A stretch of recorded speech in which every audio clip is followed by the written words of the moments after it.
Hello दोस्तों, आपका स्वागत है मेरे यूट्यूब चैनल पर। आज हम पढ़ेंगे अल्फ़ान्यूमेरिक सीरीज़ के बारे में। जैसे कि हमारे बैंक एग्ज़ाम जैसे कि अगस्त में वैकेंसी निकलने वाली है, जैसे कि IBS PO, SBI PO, RRB PO और ऐसे बैंक एग्ज़ाम जो है आपको देखने को मिलेंगे। तो क्वेश्चन क्या है, अल्फ़ान्यूमेरिक सीरीज़ का है। ऐसे क्वेश्चन अधिकतर एग्ज़ाम में पूछा आते हैं, कंपलसरी है। क्वेश्चन में है कि ये सीरीज़ आपको दे दी गई है। पूछा गया क्वेश्चन में श्रृंखला में कितनी संख्याएँ हैं जिनके ठीक पहले एक अक्षर है और बाद में एक व्यंजन है। स्वर क्या होते हैं, A E I O U स्वर होते हैं, उनको छोड़ करके सभी जो होते हैं वो व्यंजन होते हैं।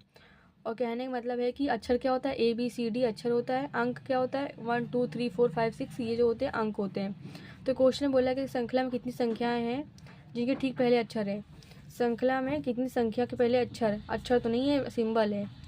संख्या के पहले अक्षर है लेकिन बाद में व्यंजन नहीं है।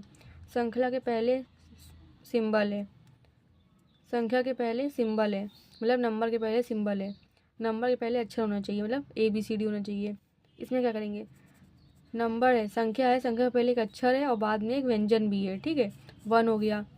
और कोई संख्या के पहले अक्षर है लेकिन बाद में स्वर है, बोला गया व्यंजन होना चाहिए लेकिन यहाँ पे स्वर है।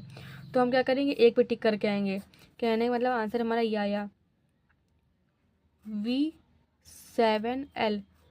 पहले संख्या है, उसके ठीक पहले अक्षर है, उसके बाद एक व्यंजन है, ठीक है।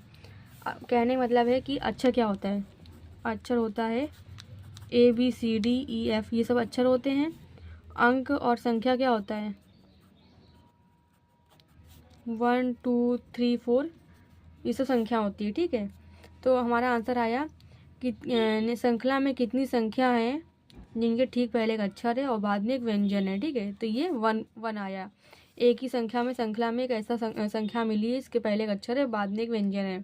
फिर हमारा सेकंड क्वेश्चन है कि यदि श्रृंखला में सभी संख्याएं हटा दी जाएं, संख्या हटा दी जाए, मतलब आप इमेजिनेशन करिए कि संख्या सब हट गई हैं, तो बाएं छोर से 15 के बाएं तत्व कौन सा होगा।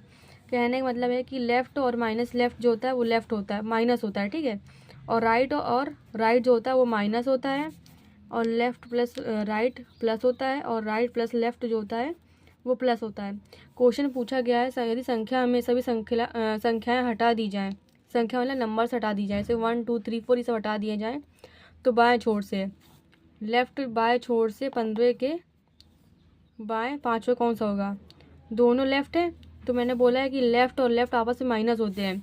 15 में से 5 घटाएंगे तो 10 आएगा, तो लेफ्ट से 10वां तत्व कौन सा होगा। लेकिन इसमें संख्या को नहीं गिनना है, क्वेश्चन बोला गया है श्रृंखला में सभी संख्या हटा दी जाए, तब बाएं छोर से 10वां तत्व कौन सा होगा। तो 1, हम संख्या को नहीं गिनेंगे, 1 2 3 4 5 6 7 8 9 10 परसेंटेज आया। तो आप क्या करेंगे, परसेंटेज टिक करके आएंगे। क्वेश्चन बोला गया था यदि श्रृंखला में सभी संख्याएं हटा दी जाए, मतलब नंबर्स को हटा दिए जाएं, तो बाएं छोर से 15 के बाएं तत्व पाँचवा कौन सा होगा। बाएं और बाएं माइनस होता है, तो हमने 15 में से 5 घटाया तो आया 10, तो 10 बाएं छोर से 10वां तत्व गिनेंगे लेकिन संख्या को नहीं गिनेंगे, ठीक है। ये हमारा सेकंड क्वेश्चन भी सॉल्व हो गया। फिर थर्ड क्वेश्चन है कि निम्नलिखित में से कौन पंक्ति के दाएं छोर से 15 के दाएं तत्व 15 के दाएं से 8वें स्थान पर है। तो राइट 15 से राइट 8, तो राइट और राइट क्या होते हैं, माइनस होते हैं। 15 में से 8 घटाएंगे तो 13 12 11 10 9 8 7, तो लिखेंगे राइट 7 तत्व कौन सा होगा, गिनेंगे 1 2 3 4 5 6 एंड 7, तो क्या आया, एक्सक्लेमेटरी में टिक करके आएंगे आप, ठीक है। इसमें क्वेश्चन में ये था कि निम्नलिखित में से कौन पंक्ति के दाएं छोर से, राइट हैंड साइड हमारा ये होता है और लेफ्ट हैंड साइड हमारा ये होता है। क्वेश्चन में बोला गया है पंक्ति के दाएं छोर से 15 के दाएं से 8वें स्थान पर है, तो राइट 15 और राइट 18 जो होते हैं माइनस होंगे, क्योंकि बोला गया है राइट और राइट जो होते हैं माइनस होते हैं, लेफ्ट और लेफ्ट माइनस होते हैं, लेकिन लेफ्ट प्लस राइट दोनों अपोजिट होंगे तो प्लस होगा, और दोनों एक ही जैसा होगा तो माइनस होगा, ठीक है। तो हमारा राइट और राइट एक जैसा था, तो राइट 15 में से 8 कम किया तो 7 बचा, तो राइट में 7 को हमने गिन लिया, बस आंसर हमारा आ गया। ऐसे क्वेश्चन को सॉल्व करना है। आई थिंक आपको वीडियो समझ में आए, प्लीज़ लाइक एंड सब्सक्राइब करें, मुझे कमेंट भी करें। Thank you.